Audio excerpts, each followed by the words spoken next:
Howdy y'all. Today I am painting an exterior door.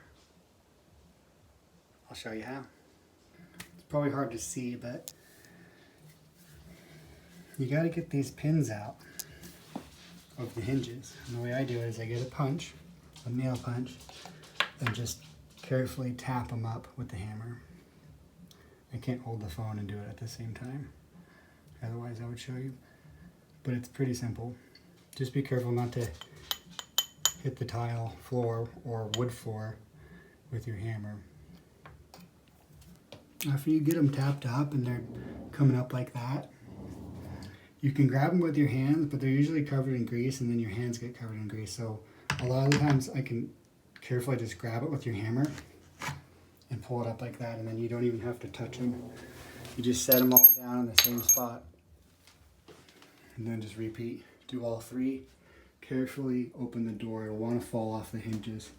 Carefully open the door. Don't let it damage the floor. Get them all pulled off the pins out of the hinges. Just set them down and don't lose them. You can grease them up if you want. Sometimes I do. So just know that the exterior doors are super heavy. They're 1 3/4 thick, 6 feet tall, 3 feet wide. They're 200 pounds easily. So if you don't think you can lift it, definitely get someone to help you. Once the door is removed, you can put a sheet over it or a tarp, even a piece of plywood if you want to try to keep out the bugs or keep your house warm. I put a big fan because we've got mosquitoes here where I'm at, and that will help keep the mosquitoes from going in the house. Hey, Biggie! Really staying cool. I got the door set up in the garage here. Oh, this is the inside. I need to flip it around. Make sure you paint the right side. That's important. But set it up on a table, just like so. It's easier to paint it when it's flat than if it's vertical. Bud, you gonna come help me paint the door too? That's a good boy. Too hot for you. Too hot for you. All right, enough goofing around. You can see this door has just been hammered. It's peeling. This is like a stain on a fiberglass door. It's got like some creatures that were smashed into the door jamb. Just weathered really bad. So we're gonna clean it up. First thing you wanna do is pull this hardware off. Pulling this deadbolt and this handle is super easy. All you need is a Phillips screwdriver and maybe a flathead. You just got 2 screws for the deadbolt, and then it'll slide apart. 2 screws for the handle. Then the handle will pop off. 1 screw here to get it all the way off. So once you get those screws undone, you can just simply pull that off like so. It's got a little slide, and I set it together. Keep them separate, keep all the parts in one spot so you don't lose them, just like so. And you can leave that part.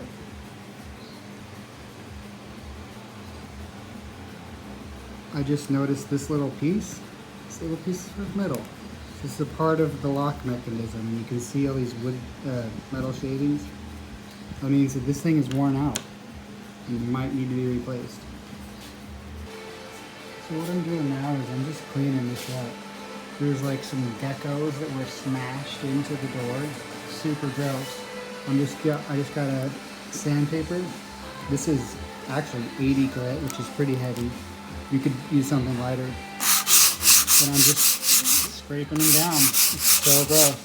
Wear a mask, have a fan blowing away from you. You don't want to be breathing in any fiberglass. We got all the grossness off that hinge side. Now just go around with the sandpaper and sanding this down. If you were going to be restaining this, you would have to use a stripper, some sort of paint stripper to get all of this off. But since I'm just going to be painting it with an exterior paint, I can use that sandpaper and just get it sanded down. The thing that I'm doing while I'm sanding grain. If you go against it, you'll end up just making a bunch of scratch marks. If you go with the grain, you won't get those scratch marks. Once you get one section sanded down, move on to the next. Every one of these little surfaces is really important when you get these sanded down. If you don't, the paint won't stick. So just go carefully down, hit every surface.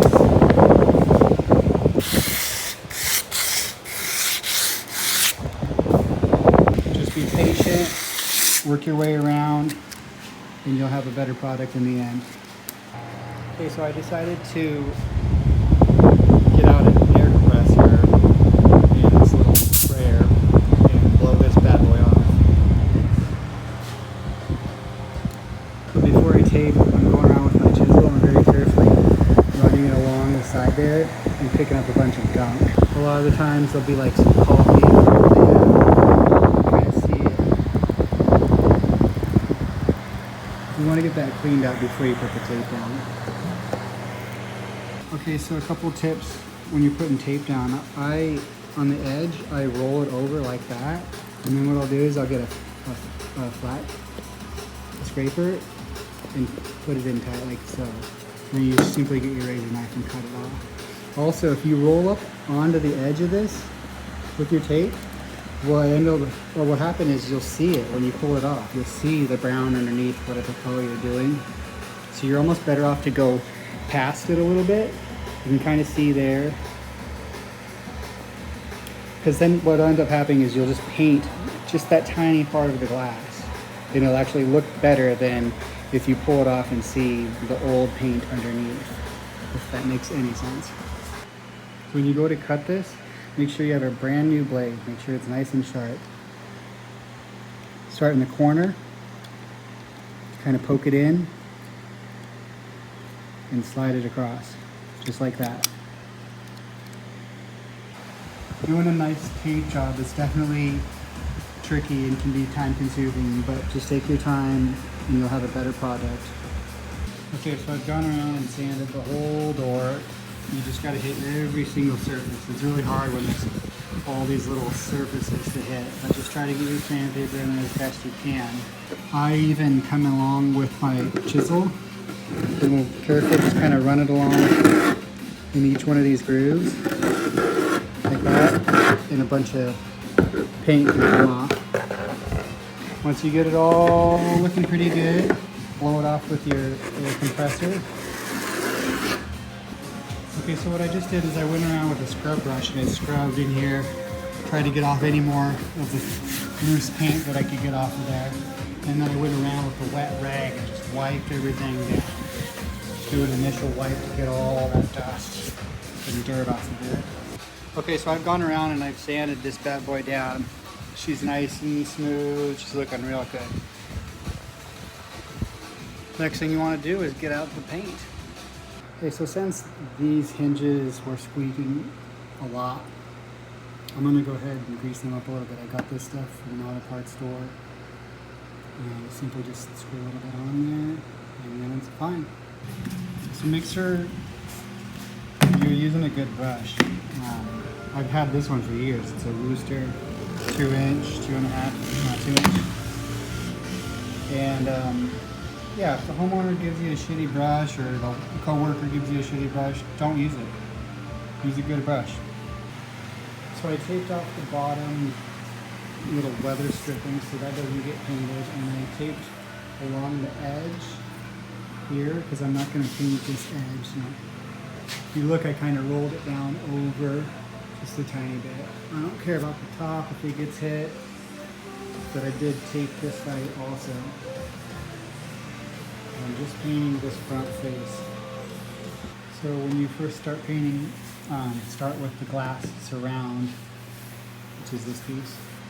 I have to say, before you paint, I get a rag and hit it with the alcohol. I can't say it, isopropylene alcohol. Yeah, just go around and wipe it down really good because you'll still get off some more residue, see? Another thing I forgot to mention was too is that keep your hands super clean or wear gloves because the oil on your hands from touching the door will get on the door and stain the door.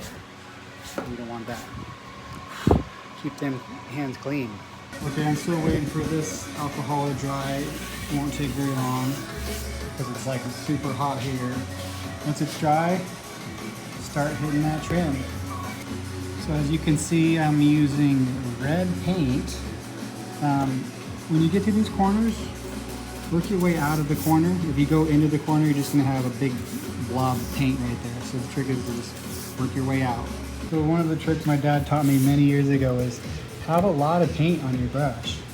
A lot of the times people don't have enough paint on their brush, and then you end up with streaks. Get a lot of paint on there, work your way out of those corners, and work it out. Just like that until it's just nice and smooth. I've got that all hit. I'm gonna hit this next. Same thing. Hit this trim, this like detail, and work this body here. Once that's done, finish this in, and then start working your way around. If you stay consistent with this grain too, it'll show up. You don't want to be going against this grain. You'll see that in your paint. So try to stay real consistent with the grain.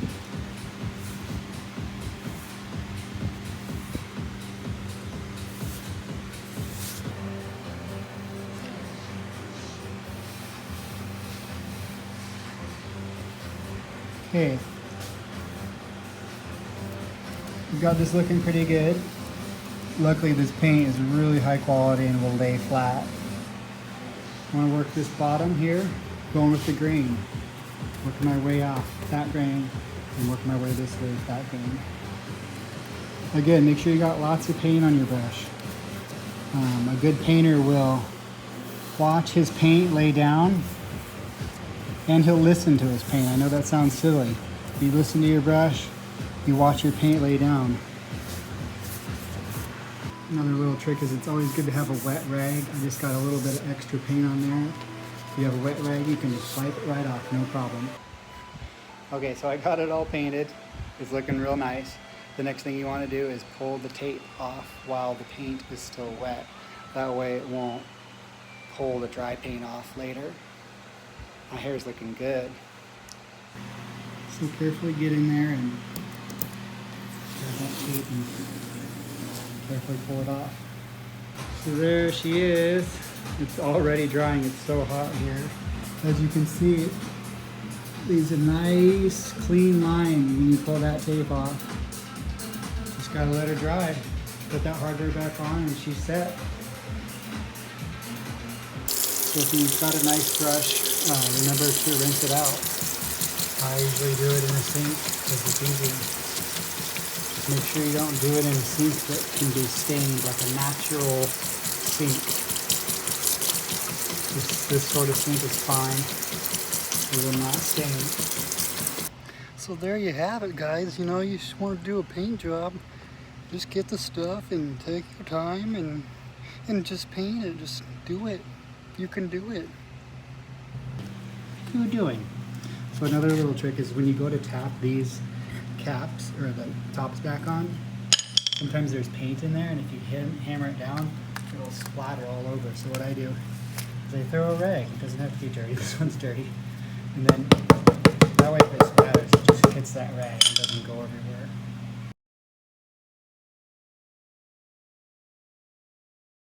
There you have it, folks.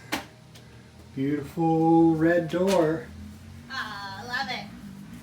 The homeowner loves it. If you guys like this video, please hit that like button and subscribe.